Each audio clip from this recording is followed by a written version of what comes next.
Thanks, Debra, and it's good to be here in Tempe at ASU. Thank you very much for those who invited us to be here, and it's really been a privilege to be able to share with many of you, to meet you and to share some ideas as opposed to a local government conference, a conference such as this one with academics to the fore. I think there's been a lot more creativity, a lot of interesting thought patterns and thinking out the box, and challenging us to look at the way we do practice in certain ways and whether that's perhaps achieving the ends that we hope that they will be achieved. Perhaps in return we can share some ideas with you as to what works from a local government practitioner's point of view and what might not work. So I'm going to speak about conserving biodiversity globally through local governments. As Debra introduced it, we're maybe taking a short departure from climate change, although obviously biodiversity and climate change are linked very fundamentally together, and important to see global environmental change not being synonymous with climate change and climate patterns, but biodiversity and ecosystem services being just as important a component of global environmental change. I like this slide. If anyone knows Cape Town, you might recognize that, the tip of the peninsula, and this fellow thinks he runs the place and he's in charge, and in many respects the last couple of years of managing biodiversity in Cape Town, he might be right. One of the challenges of local government is to make sure that baboons and people are relatively happy in Cape Town, and that means that there aren't too many confrontations between the two species. The question, of course, is who got there first, and who runs the show, and who's encroaching onto whose habitat. That apart, the byline here, biodiversity being the heart of the planet and the life of the city, I think is true. Sometimes that message is lost, and we believe that the life of the planet might indeed be in the concrete blocks that Chris was talking to us about a short while ago. Again, another phrase of biodiversity, the variety of life on which human well-being depends. There's been a lot of talk on ecosystem services, and this lists some of the elements of what types of services and what types of rewards and opportunities we can expect from healthy, resilient ecosystems in a city. And they relate to much more than the ecological, as you can see. I'm not going to read them out. The ecosystems certainly provide a unique niches. I think they, as Chris was saying, they are almost an infinite number of ecological niches and ecosystems, each one being biogeographic specific to the place and offer a whole range of services. But the question is, why this relatively sudden interest in biodiversity from an urban perspective? If you think about it 10 years ago, if you can think that far back, cities, biodiversity, the two didn't really go together. When you talked biodiversity, you were thinking rural. You were not thinking of within the city. And actually at the World Congress of the IUCN in Bangkok 10 years ago, I think there was only passing reference to an urban context. In fact, it was 8 years ago. I think 3 motions in total of about 350 had anything to do with the urban environment. 2008 in Barcelona, things had changed fundamentally, and probably 20 to 30% of motions had something to do with the urban context, and I would think that with the next one, it will be even more.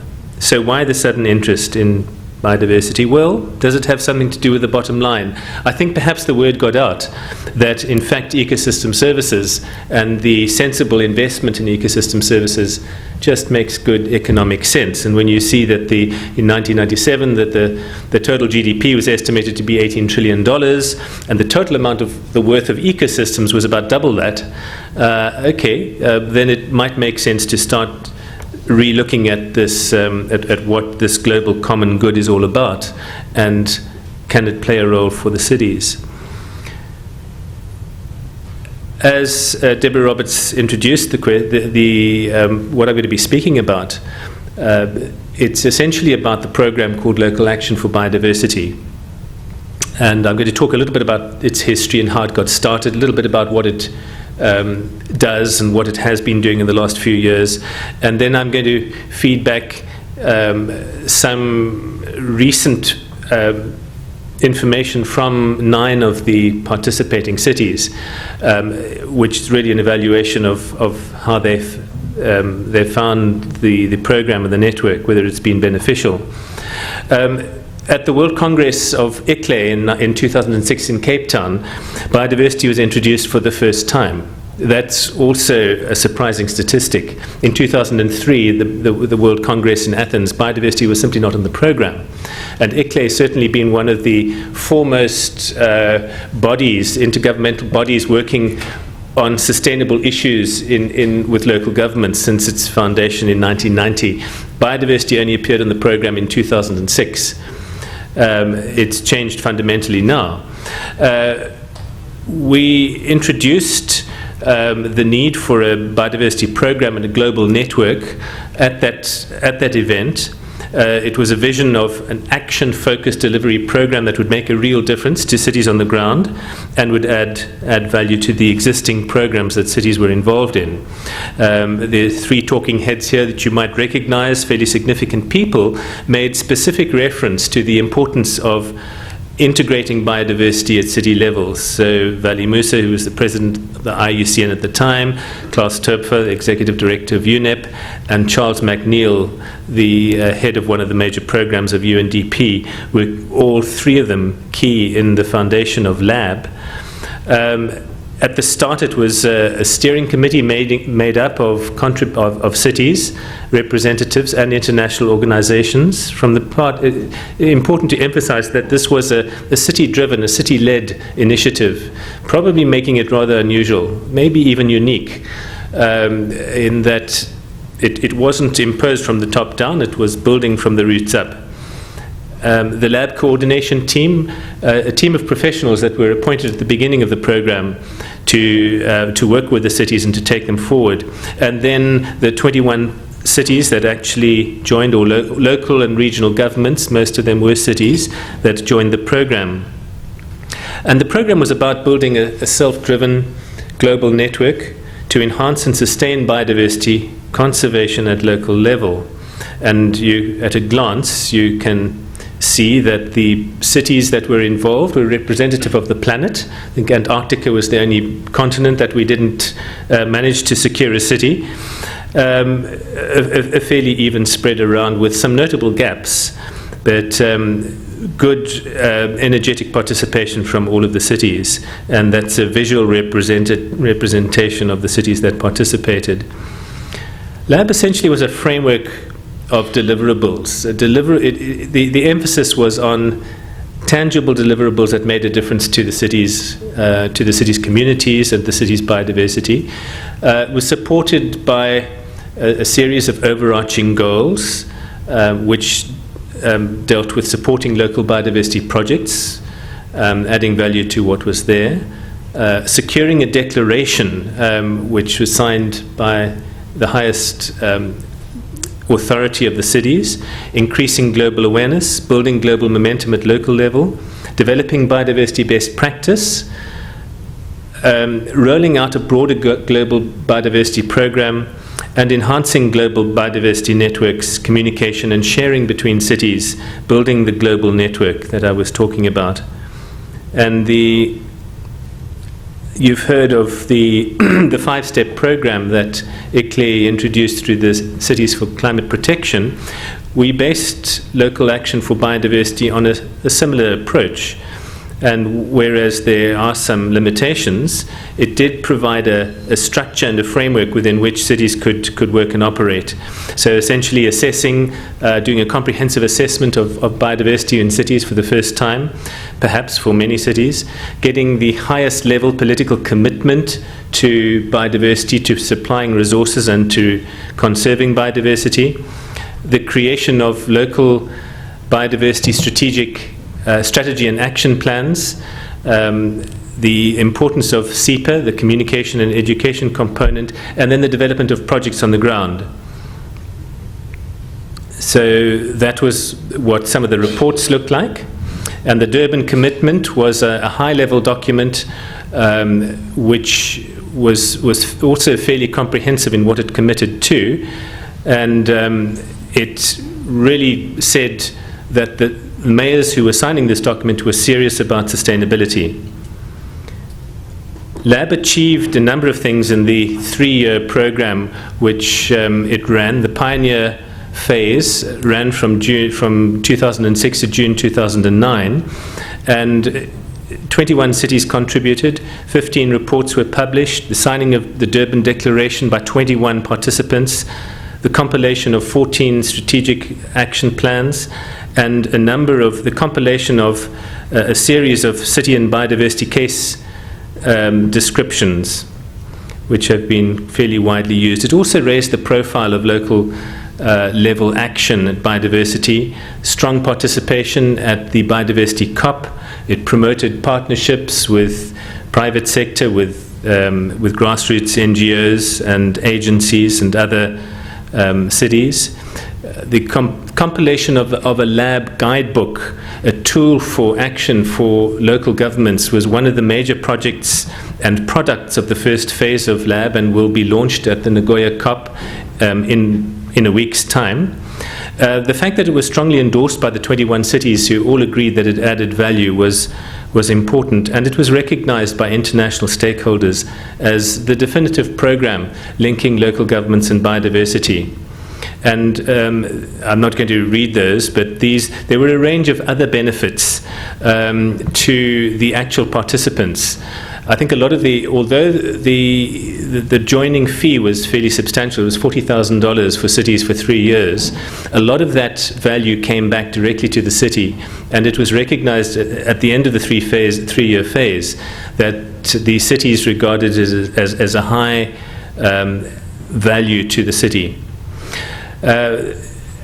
Just in closing, I want to fairly quickly go through illustrations of 9 of the cities and their feedback. What I did recently was I went to the cities to ask them 4 questions. Why did their city get involved in biodiversity? What is the history of that? Why did they join LAB? How has LAB helped the city, and what lessons were learned? And I'm just going to I've highlighted a few of these in red, which make interesting reading. You can probably scan the rest.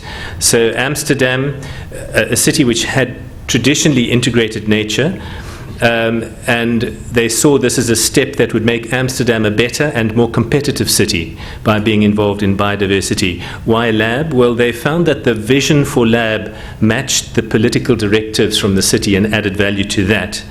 How did it help the city? It had provided a coherent direction. They defined it as a global north. They had a number of disparate strategies that related to biodiversity, but LAB sort of brought them all together. And one of the lessons learned was an international networking accelerates city learning. Barcelona, you will see this is a Spanish slide, so the Spanish-speaking people will understand it, but essentially what it shows is their timeline over the last 10 years, where they've highlighted key events, joining a local Agenda 21 in 2002 and their International Congress of IUCN, and they've actually put LAB as on that timeline as one of the 3 major events of the last decade for them. So why biodiversity in the city? Well, Barcelona's strategy and the NGO's energy and passion made a good combination, good teamwork between the two. They saw that Barcelona would achieve a higher profile on the international stage through lab and the political agenda. You'll see that coming through a number of times. And for the cities, that's quite important to provide that platform and that profile. How has lab helped the city? Well, the decision makers were made to be accountable because people were looking. There was a sense that the international committee, the international group of partners were looking at them, and that sense of accountability has helped. And the lesson learnt was that conserving biodiversity improves quality of life and contributes to global common goods. Cape Town. Biodiversity and the broader environment are Cape Town's biggest economic asset. Lab was really something that Cape Town got into through self-defense. It was faced with an extraordinary biodiversity. It's defined as a global biodiversity hotspot, and it felt it needed help in maintaining and managing and looking after and conserving that biodiversity, so help from the international community. And lab helped the city in a number of ways, but again here it was the profile and political support that I think has made a difference to our programs, and the value of networks is one of those that has come through. Curitiba in South America, they didn't provide those detailed answers, but they've indicated that restoring and conserving urban biodiversity is a worldwide concern and must be a priority for any urban development plan. Durban, which was one of the very involved cities, felt that the pressures had increased, the developmental pressures had increased on Durban, but that their understanding had been broadened, and the need to include ecosystem goods and services was something that was part of their mandate in many respects. You see, why did they join lab? Well, Debra Roberts joined lab, and the city followed Debra. I think that was what was fed to me. How has lab helped the city? Well, I think perhaps more than any other city, Durban were able to say that it brought a level of strategic thinking to them and increased the political profile of Durban. Their mayor has been very active on world platforms and will be speaking on behalf of lab at the Nagoya COP next week. And one of the lessons was that it helped them realize social aspects are an important part of ecosystem services. I'm going to go through these very quickly because I've essentially run out of time. But Edmonton found that life after lab was very different to life before lab, and in fact it had made a difference into the strategic operation and planning of the city, and that was important to them. King County, you heard from Jim Lopez yesterday. Jim was fundamentally involved with King County's decision to join lab, and I spoke to him briefly yesterday after his plenary, and he sent his best wishes to this meeting and fond memories of King County's involvement in lab. The lesson learned from King County was that the term biodiversity may not be well understood by communities, and that communication is all important, the way we need to reach people.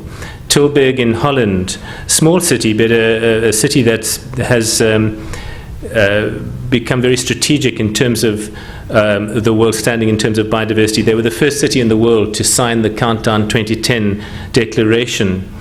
And their lesson learned was that it was useful to involve high-profile players to get political clout.